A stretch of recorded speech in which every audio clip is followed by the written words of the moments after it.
Di mana ini? Ke Bojong Soang enak. Ini apa?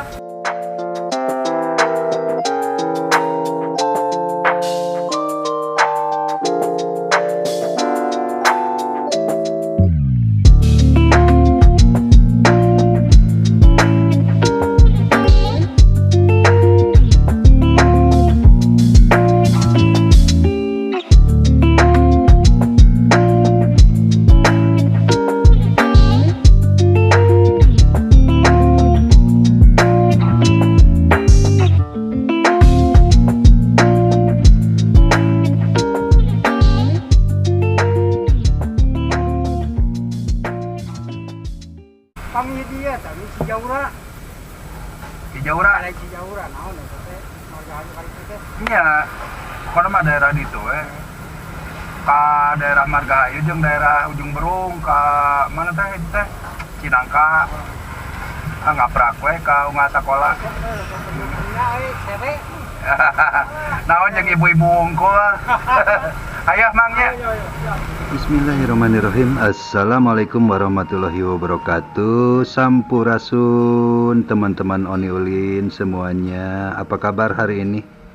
Mudah-mudahan teman-teman semuanya dalam lindungan Allah Subhanahu wa taala, diberi kesehatan dan berlimpah rezekinya selalu. Amin. Allahumma amin. Amin ya rabbal alamin. Ya teman-teman, kembali lagi saya mengudara. Kembali lagi hari ini saya turun ke jalan untuk mengajak teman-teman menelusuri kota Bandung kembali. Tapi sebelum itu kebetulan kendaraan saya harus diisi dulu bensin karena sudah sedikit ya. Jadi saya harus ke pom bensin dulu ya teman-teman.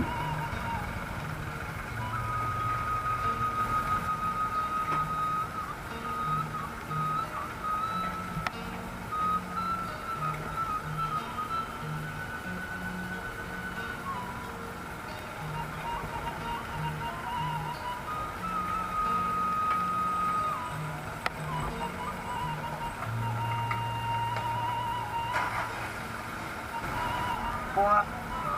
Ya, sama teteh atuh.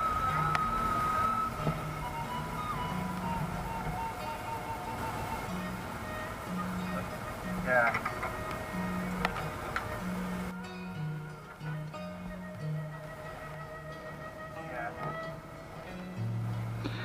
Baik teman-teman, sudah selesai mengisi bensinnya dan kita lanjutkan kembali perjalanan Oni Ulin di hari ini. Dan barusan adalah pom bensin yang berada pas di perempatan Gede Bage teman-teman, yang jalan ke kiri itu ke Derwati ya. Tapi saya akan menelusuri jalan yang melewati Riung Bandung teman-teman. Sebetulnya ke Derwati juga bisa ya. Tujuan saya hari ini yaitu mau mengajak teman-teman untuk melewati kawasan Kerajaan Ular teman-teman. Kerajaan Ular yang banyak ularnya. Ya teman-teman, teman-teman Oni Ulin yang sedang menonton, saya ucapkan selamat bergabung buat teman-teman yang baru menemukan channel Oni Ulin ya. Nah sekarang saya baru masuk ke Jalan Riung Bandung teman-teman. Dan tujuan hari ini yaitu mau ke kawasan Bojong Soang, karena ada pekerjaan yang harus saya jalani di Bojong Soang. Teman-teman, saya akan belok ke kiri, yaitu ke Jalan Rancacili, ke kawasan Rancacili ya. Nah, disinilah kawasan Rancacili yang nanti di depannya itu kita akan menemukan sebuah hamparan luas, yaitu TPU Rancacili atau tempat pemakaman umum Rancacili ya. Jadi buat teman-teman yang memiliki keluarganya dimakamkan di kawasan Rancacili pasti mengenal kawasan ini ya teman-teman, kecuali teman-teman yang di luar kota. Nah ini teman-teman, ini adalah TPU Rancacili yang cukup luas juga, dan banyak warga di Bandung Timur yang memakamkan keluarganya di sini teman-teman. Coba teman-teman lihat, lumayan luas ya, tidak kalah luasnya dengan pemakaman di kota Bandung yang lainnya seperti Sirnaraga dengan Nagrog ya. Pokoknya ini adalah pemakaman warga, mayoritas warga Bandung Timur. Oke teman-teman, di depan ada Jalan Derwati. Kalau ke kiri kita kembali lagi ke Gede Bage ya, tapi saya belok ke kanan teman-teman. Ke kanan kita telusuri Jalan Derwati. Satu info, saya mencari artikel yang judul Derwati, tapi tidak menemukan teman-teman. Jadi saya masih tanda tanya, Derwati itu siapa, apakah laki-laki atau perempuan. Nanti deh kalau kedepannya saya menemukan artikel, saya bahas ya. Kita belok ke kiri teman-teman. Nah inilah kita mulai memasuki kawasan Kerajaan Ular. Iya, Kerajaan Ular yang dinamakan Rancaorai teman-teman. Mungkin teman-teman yang berada di kota Bandung sudah mengenal ya kawasan Rancaorai yang berada di kawasan selatannya kota Bandung, atau masih Kabupaten Bandung ya. Ini namanya lokasinya di Desa Buah Batu teman-teman. Desa Buah Batu, Kecamatan Bojongsoang kalau tidak salah. Kita akan melewati, atau di depan ada jembatan Sirotol Mustaqim teman-teman. Ini adalah jembatan penyeberangan jalan tol Purbalenyi teman-teman. Di sini banyak yang mogok teman-teman karena terlalu ekstrim ya, terlalu nanjak. Kebanyakan mobil mogok di sini, jadi sering macet di sini. Lalu sehabis jembatan ini kita mudun, turun ya, mudun. Karena saya orang Bandung, jadi bahasanya campur bahasa Sunda teman-teman, mohon maaf. Nah di depan ada yang jalan ke kanan, itu adalah ke Gria Bandung Indah atau GBI ya teman-teman. Masih lurus, masih menelusuri jalan Rancaorai ini teman-teman. Kalau saya lihat di Google Map itu ini jalan Rancaorai ya. Oke, kita mulai mau masuk ke kawasan Rancaorai dan mulai kita sedikit membahas mengenai Rancaorai. Saya sempat baca-baca artikel di internet atau di Google, kenapa dinamakan Rancaorai. Jadi yang namanya ranca itu adalah ibaratnya rawa, terus orai itu adalah ular.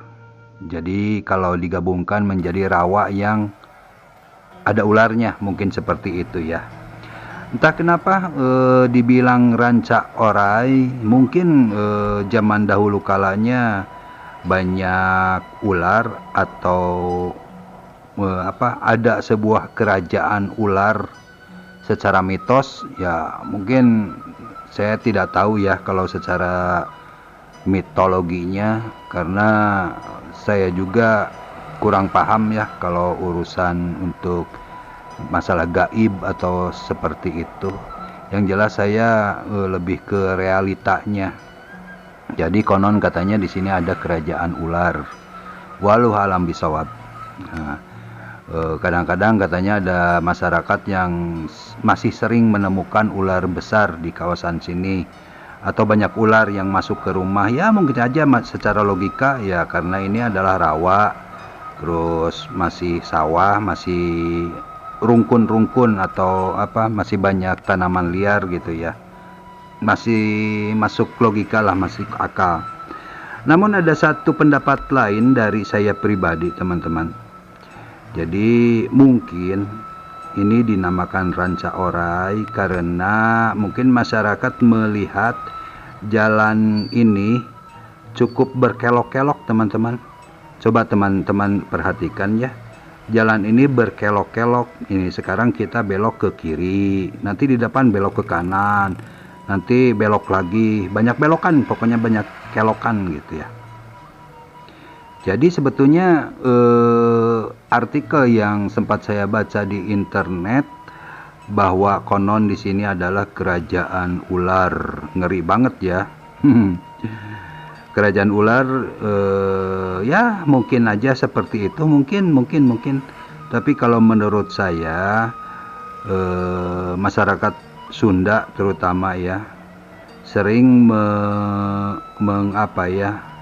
membayangkan apa yang dilihatnya gitu, mengaplikasikannya dengan istilah kayak cimencrang gitu ya, cimencrang. Banyak yang bilang cimincrang, padahal cimencrang gitu. Cimencrang kenapa? Karena zaman dulu ada satu warga yang menggali sumur gali itu air banget gitu ya, jadi dinamakan cimencrang. Mencrang itu bening gitu ya.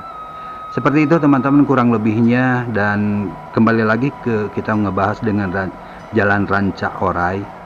Menurut saya pribadi sih lebih cenderung karena masyarakat melihatnya ini jalan berkelok-kelok gitu seperti ular, belok kanan belok kiri gitu ya. Dan itu merupakan pendapat saya pribadi. Mohon maaf kalau pendapat pribadi saya salah. Tapi kalau disambungkan dengan kerajaan gaib atau kerajaan ular gitu, saya terlalu jauh ya kalau ke sana mah. Saya berpikirnya ya secara logika aja. Dan saya tambahkan sedikit juga karena saya senang baca-baca artikel juga. Ini kawasan masih banyak pesawahan teman-teman. Teman-teman dari tadi melihat juga ya, sebelah kiri kanan saya itu yang sedang saya lalui, banyak persawahan yang luas, masih luas gitu ya. Nah, sekarang kan musim kemarau teman-teman. Sekarang musim kemarau, sedangkan saya sudah beberapa kali melintasi, waduh lengkap jalanan ini teman-teman. Jadi kalau musim hujan teman-teman, ini sawah-sawah yang hijau ini sebetulnya mah genangan air. Jadi kalau musim hujan, nah sebelah kanan kiri saya itu seperti danau teman-teman. Nggak hijau seperti ini, tapi air semuanya kayak lautan, kayak danau gitu. Seperti itu teman-teman. Mengapa seperti itu? Karena kawasan Gede Bage, kawasan Ciwastra, kawasan pokoknya mah Bandung bagian timur dan selatan itu menurut sejarah ini adalah dataran paling rendahnya Danau Bandung Purba Danau Bandung Purba ya. Danau Bandung Purba ya. Jadi ibaratnya kita mengebayangkan sebuah mangkok aja lah. Sebuah mangkok ini asalnya danau, kota Bandung itu asalnya danau ya, Danau Purba.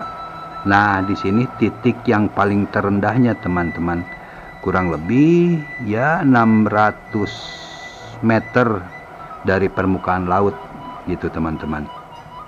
Sedangkan di daerah-daerah Bandung yang lainnya agak ke atas gitu ya. Jadi ini daerah Gede Bage, terus daerah Ciwastra, daerah luas pokoknya mah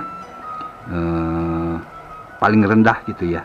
Jadi wajar kalau misalkan debit airnya lebih banyak di sini, karena ya ibaratnya mangkok gitu kan. Kalau sebuah mangkok di tengah-tengahnya itu paling rendah, berarti kan airnya itu berkumpul gitu ya di daerah sini. Kurang lebih seperti itu kalau menurut pemikiran logika saya ya teman-teman. Jadi yang dinamakan kerajaan ular itu entah mitos, entah sejarah, entah apa, tapi saya belum menemukan artikel di internet yang pasti ya kenapa dinamakan Ranca Orai. Tapi menurut asumsi saya sih sebetulnya jalan Ranca Orai itu karena berkelok-kelok seperti ular, jadi warga di sini atau masyarakat menamakannya menjadi Ranca Orai, jadi seperti ular jalannya. Kurang lebih seperti itu. Mohon maaf kalau pendapat saya pribadi salah, dan kalau ada yang menyanggah atau ada yang bisa meluruskan pendapat saya, silakan komen di bawah ya teman-teman. Karena saya jujur saja pengetahuan tentang sejarah saya minim juga, jadi saya hanya bisa menerangkan bahwa pendapat saya pribadi seperti itu. Kalau ada teman-teman yang bisa menerangkan sejarah dengan detailnya kawasan Ranca Orai atau Bojong Soang ini zaman dahulunya seperti apa, memang ada kerajaan gaib atau kerajaan ular di daerah sini, mohon sekiranya memberi atau membantu saya untuk atau meluruskan gitu pendapat saya. Begitu teman-teman, dan tanpa disadari kita sudah sampai di jembatan yang sempit. Nah, ini ada jembatan yang besar tapi belum diaktifasi ya. Jadi masyarakat masih menggunakan jembatan yang kecilnya. Dulu yang aslinya ini teman-teman, kecil sekali gitu ya, udah nanjak, kecil, sering macet gitu ya. Kalau yang sebelah kiri itu sepertinya jembatan baru tapi belum digunakan. Entah kendalanya apa atau belum selesai, tapi udah setahun ini saya lihat belum juga ada aktivasinya ya teman-teman. Dan saya masih menelusuri perjalanan saya. Ini adalah jalan Bojong Soang teman-teman, tapi kalau kita dibalik arahnya, arah ke timur yaitu ke Bojong Sari teman-teman. Saya belum bisa memberikan atau mereview jalan Bojong Sari ya, tembusnya kemana, karena kebetulan saya sekarang sedang menuju tempat kerja atau mau ada sesuatu lah, ada pekerjaan di kawasan Komplek Kinagara teman-teman. Komplek Kinagara juga berhadap-hadapan dengan komplek De Amerta. Iya, De Amerta di kawasan Bojong Soang, atau jalannya itu Jalan Warung Bandrek teman-teman. Jadi kalau sehabis jalan ini nanti belok ke kanan ya. Saya akan belok ke kanan ke kawasan Jalan Warung Bandrek atau RW 6. Begitu teman-teman, sekali lagi kita kembali ke masalah Ranca Orai. Jadi tolong dimaafkan kalau saya berpendapat lain ya. Banyak yang menceritakan bahwa kawasan ini adalah kerajaannya ular gitu. Kalau saya berpikir logika aja, logis gitu ya. Karena di sini masih banyak rungkun-rungkun gitu ya, ya wajar aja, persawahan gitu kan, banyak ular-ular besar, ular sanca, ular apa gitu ya di kawasan ini, ya pastilah gitu, banyak ular mah gitu. Tapi kalau disambungkan dengan sebuah mitos bahwa ini adalah kerajaan ular di sininya, ya tidak tahu juga ya. Ya mungkin biar menarik saja, mungkin ada artikel seperti itu. Saya belum menemukan artikel yang lebih pasti atau lebih bisa dicerna dengan logika saya ya. Yang jelas saya berlogika bahwa ini emang rawa-rawa gitu. Wajar kalau banyak penghuninya, banyak ularnya gitu. Dan kalau dikatakan bahwa ini adalah cekungan gitu, cekungan Bandung yang paling tengah, atau kita mengibaratkan sebuah mangkok. Nah, di tengah-tengahnya itu ini wajar secara logika, debit airnya banyak. Jadi ini kanan kiri saya ini kalau lagi musim hujan teman-teman, saya ibaratnya berjalan di tengah danau teman-teman. Jadi kanan kirinya itu air kayak lautan gitu, kayak danau gitu, seperti itu teman-teman. Begitu luasnya gitu, sejauh mata memandang lah. Seperti itu. Sepertinya di jalan ini teman-teman ada mau pelebaran jalan nih, kelihatan udah ditambah kira-kira 1 meter kanan kiri ya. Kayaknya daerah ini cukup mau berkembang juga secara aduh susah ngomongnya, infrastruktur. Ya pokoknya pembangunan aja lah. Aduh ampun deh ya, udah belepotan, mohon maaf ya teman-teman. Nah di depan saya akan memasuki jalan ke kanan ya, kalau lurus itu ke sana ke Bojongsoang ya teman-teman, menembus ke jalan Buah Batu, dan saya mau masuk ke jalan Warung Bantek teman-teman. Dan jadi ibaratnya saya itu mengelilingi danau. Kalau sedang musim hujan itu ibaratnya saya berkeliling-keliling di tengah danau teman-teman. Sekarang kan belok kanan gitu kan ya, sebelah kanan saya itu kalau musim hujan ya tetap lautan gitu. Seperti itu teman-teman, menurut pendapat saya. Sekali lagi mohon maaf buat teman-teman yang tidak sependapat dengan saya atau memiliki versi lain. Dan kita membahas Ranca Orai. Mudah-mudahan teman-teman bisa meluruskan atau memberikan informasi buat Oni Ulin, mengapa daerah Bojongsoang, terutama di daerah Ranca Orai, dinamakan Ranca Orai gitu teman-teman. Apa ya, saya cukup betah sebetulnya melewati jalur ini. Karena apa, dulu waktu pertama-pertamanya saya mengambil ke daerah sini itu, mengambil jalurnya itu lewat Ciwastra, Marga Cinta, belok ke Logam. Terus dari Logam masuk ke kawasan Ciganitri, dan tetap ketemunya ke sini lagi gitu ya.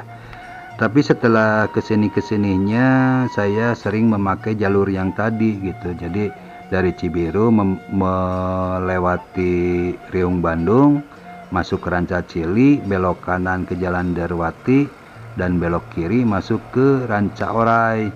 Kenapa gitu? Karena dilihat dari durasi perjalanan saya ini lebih singkat ke sini, terus tidak terlalu macet gitu ya. Kalau melewati Ciwastra ke sana ke Marga Cinta itu sering macet dan padat gitu ya. Banyak ada pasar, ada pokoknya mah agak-agak, kalau dilihat dari secara peta, secara geografis emang kalau ke Logam itu terlalu jauh juga ya, muter dulu gitu kalau mau ke daerah sini. Jadi saya lebih cenderung memakai jalan Ranca Orai, lebih nyaman, pemandangannya lebih asri, lebih enak lah teman-teman. Seperti itu. Jadi buat teman-teman yang dari kawasan misalkan dari Cinunuk atau dari Jatinangor atau dari daerah timur yang mau ke kawasan Buah Batu atau mau ke Bale Endah, ke manapun itu, ke Bandung bagian selatan, mau memotong jalan, lebih baik ikutin jalur yang saya lakukan gitu ya. Begitu teman-teman, saya sudah sampai di Kinagara, Komplek Kinagara, dan saya harus mengajar dalam durasi 1 jam, dan saya akan skip ya, karena jujur kalau saya campur-campur kontennya dengan acara musik, mungkin nanti takutnya kena teguran dari bapak-bapak YouTube. Jadi saya mempostingnya perjalanan saja ya teman-teman. Mohon maaf kalau kegiatan belajar mengajar saya skip aja dulu. Oke, sampai ketemu nanti di perjalanan pulangnya teman-teman.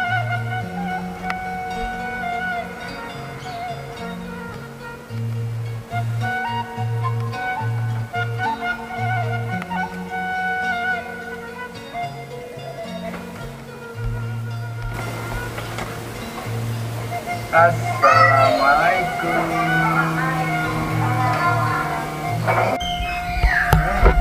Ini sami-sami atuh naon jajagelakeun ka sira. Ya, Dinda ya. I love you. I love you. I love you. Sarangnya. Yuk mangga. Ya, assalamualaikum. Baiklah teman-teman, saya setelah 1 jam mengajar, kembali saya pulang. ke arah Cibiru, karena tempat tinggal saya ada di Cibiru. Mengajar bermusik, bernyanyi kepada anak-anak bocil gitu. Dan setelah menerima amplop, langsung saya angkat kaki lagi. Ya teman-teman, begitulah Allah itu memberikan rezeki dari berbagai arah ya teman-teman, macam-macam lah yang usaha. Dan buat teman-teman yang lainnya memiliki usaha yang lain, saya doakan semoga berkah saja. Besar atau kecilnya itu tergantung kita menggunakannya, yang penting barokah. Begitu ya teman-teman. Oke, kita lanjut lagi perjalanan pulang ke kawasan Cibiru teman-teman. Dan sekarang di jalan Warung Bandrek, dan saya belok ke kiri ya. Ke kiri memasuki lagi jalan Bojong Soang teman-teman. Arahnya sama seperti yang tadi, yang pertama saya datang. Jadi kembali lagi jalan Bojong Soang teman-teman. Yang kanan kirinya itu hamparan hijau, hamparan sawah, lurus dan sejuk gitu ya, tanpa ada kemacetan. Ya kalau macet sedikit-sedikit wajar lah gitu, terhalang sedikit, ada mobil pelan-pelan di depan, itu wajar. Tapi nggak pernah macet ekstrim kalau lewat sini. Paling juga ya di sebelah sini mungkin ya pas jembatan jalannya agak kurang bagus teman-teman. Jadi masih ada bolong-bolongnya, aspalnya udah agak rusak-rusak seperti ini. Tapi pada dasarnya jalannya mulus sih, cuman di sini saja kurang enak gitu. Tuh lihat, kalau kesininya mah udah mulus lagi gitu. Tadi aja di jembatan. Saya belok ke kiri teman-teman, memasuki jalan Ranca Orai kembali. Kalau lurus itu ke Bojong Sari. Jadi dari Bojong Soang ke Bojong Sari kalau lurus. Nah saya ini adalah jalan Ranca Orai teman-teman. Saya skip ya biar cepat saja. Kita kembali lagi melewati jembatan Sirotol Mustaqim teman-teman. Ke kiri yaitu ke Gria Bandung Indah teman-teman, dan saya masih lurus. Nah di sini sering terjadi kemacetan. Di jembatan ini sering macet karena banyak mobil tua yang, atau mungkin pengendaranya kurang mahir bawa mobilnya, jadi kalau dikasih nanjak itu suka mogok, suka mati gitu ya. Begitu, tolong hati-hati saja gitu, di pas titik itu sering ada kemacetan. Saya akan belok ke kanan teman-teman. Kalau lurus itu ke Ciwastra teman-teman. Kalau ke kanan ini ke Derewati. Nah sekarang kita kembali lagi membahas masalah Derewati. Saya sempat membaca-baca artikel bahwa Derewati itu adalah salah seorang pahlawan katanya gitu. Tapi pahlawan apa itu pahlawan? Misalkan Ibu Dewi Sartika, zamannya Ibu Dewi Sartika seperti itu, atau Derewati itu laki-laki apa perempuan? Aduh mohon maaf, saya belum hafal, belum tahu ya. Begitu teman-teman. Dan ini adalah jalan Gede Bage teman-teman. Di sebelah kiri saya komplek, lupa lagi komplek naonnya, teman-teman boleh ini komen di bawah, saya lupa lagi nih. Ini adalah perlintasan kereta api KRD ya teman-teman. Jadi kalau ke kanan itu ke Cicalengka, kalau ke kiri itu arah ke stasiun Bandung teman-teman. Terus saya lewatin dan akhirnya saya menemukan perempatan Gede Bage teman-teman. Tentunya kalau dari sini saya akan mengambil ke kanan karena arahnya ke Cibiru. Kalau ke kiri itu ke ini, ke Bandung kota, ke dalam kota. Kalau lurus itu ke jalan rumah sakit teman-teman. Jadi saya ambilnya ke kanan ya, menuju ke Bandung Timur atau ke ujungnya kota Bandung gitu teman-teman. Ya teman-teman, terima kasih sudah menonton. Wassalamualaikum warahmatullahi wabarakatuh.